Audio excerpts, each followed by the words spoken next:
ஆத்மாவை பற்றி நிறைய பேசியிருக்கோம். பேசியிருக்காங்க நிறைய பேர் கூட. நம்ம ஸ்கிரிப்சர்ஸில் கூட போட்டிருக்கு. ஆனால் அது என்ன? ஏன்னா பார்த்ததில்ல. ஆத்மா எப்படி இருக்குன்னு யாருக்கும் தெரியாது.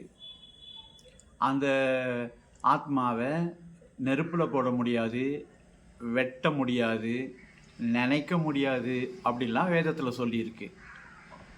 இதை எப்படி கண்டுபிடிச்சிக்கிறது? ஆத்மான்றது என்ன அப்படின்னா, சிம்பிள் டெக்னிக், ரமண மகரிஷியுடைய டெக்னிக்.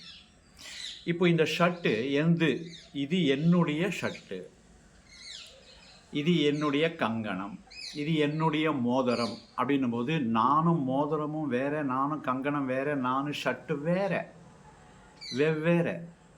அப்போது என் பெயர் என்ன அப்படின்னா, நான் வாசுதேவன் அப்படின்னு சொன்னாங்க. வாசுதேவன் வேற, நான் வேற. அப்போ அந்த நான்றது யாரு அப்படின்னு பார்க்கறது தான் ரமண மகரிஷி ஆத்ம விசாரம் அப்படின்னு சொன்னார்.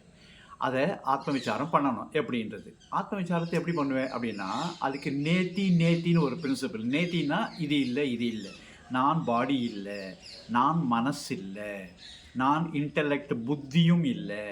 அப்போ நான் யார் அப்படின்னு கேள்வி கேட்டுகிட்டே போகும்போது கடைசியாக ஒன்று வரும், ஒன்றுமே இல்லைன்னு. எதுவுமே இல்லாமல் இருக்கிறது தான் ஆத்மான்றது. ஆத்மான்றது வேறு ஒன்றும் இல்லை, ஒரு உணர்வு, ஒரு வைப்ரேஷன். அதை சூப்பர் கான்ஷியஸ்னு வேறு சொல்லுவா இல்லைங்களா? ஸோ அது கண்ணுக்கு பார்க்க முடியாது. கடவுளை கண்ணில் பார்க்க முடியுமா? முடியாது. காற்றுல பார்க்க முடியுமா? முடியாது. அதே மாதிரி எதையும் கண்ணால் பார்க்க முடியாது. இதுதான் ஆத்மா.